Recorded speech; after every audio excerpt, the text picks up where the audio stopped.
Hi, my name is Kelly with the Tech District, and you're watching Tech Talk. When you think about the ultimate movie experience, you generally think about the movie theaters. You pay for a ticket, you find the best seat you can, you get the big screen, you get amazing audio and video quality, and you get to see the entire movie. No commercial breaks. And it's the latest movie on the market. That's the ultimate utopia of the movie experience. But now let's talk about the living room and cable. You pay for the content, you find the best seat, you get the biggest screen. If you're lucky, you watch the entire movie, and every 15 minutes, there's a 5-minute commercial break. And that's the best cable can give. Now, whether you find that acceptable, I'll leave that to you. But for the rest of us, let's talk about your options. Cable and satellite. Masters at delivering content to homes for the past 50+ years. You get media in the form of channels. Themed networks that run on a schedule 24/7. There's always something on the air. It doesn't matter if you get home by 5:30, because your favorite show starts at 5.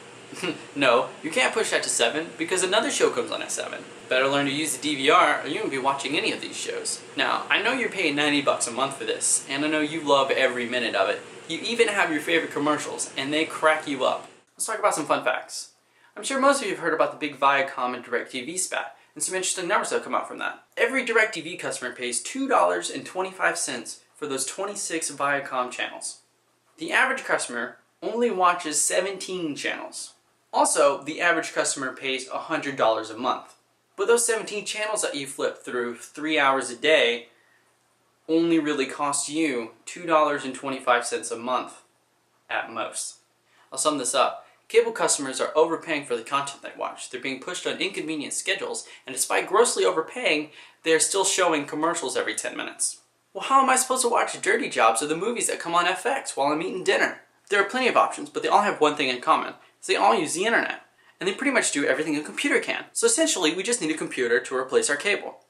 But desktops are bulky and expensive, and we want it on our TV, not in the office. So it really only narrows down to about 3 really decent options. That's Apple TV, Google TV/Android devices, or the Roku box.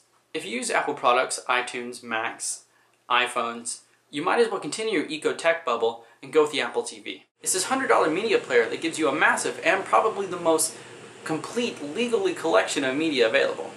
Movies, shows, events, even concerts. Yes, you have to pay for movies now, but it's only $2.99. Make a movie budget. You are wasting $100 a month on cable and you aren't watching 90% of it.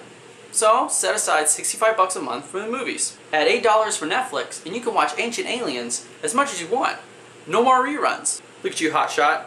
You just cut cable, saved yourself $30 a month, maybe even more if you don't spend it all on movies. Let's talk about our other options. We got the Roku box, which is similar to the Apple TV, but instead of running through iTunes, it goes through Crackle, Epix, and Amazon Instant, along with Netflix and Hulu Plus, of course. It might not have quite as complete of a collection as iTunes does on movies, but it will run you cheaper, and the boxes range from $60 to $100, depending on resolution and storage. Right now you can get a Google TV from Sony, LG, or Vizio, but they might require a cable connection, which kind of defeats the whole purpose of this. So let's move on to the Android devices. Now both of these started on Kickstarter. They aren't out yet, but they both seem pretty promising. One's the Pocket TV. It's basically this HDMI dongle, flash drive looking thing that plugs to an HDMI port into your TV, and it pretty much makes it into a giant tablet. And then there's the Oh Yeah box, which is actually still running on Kickstarter. It's meant to be a gaming console, but it still works fantastic for a media player. Unfortunately though, you'll have to wait until sometime next May to get it.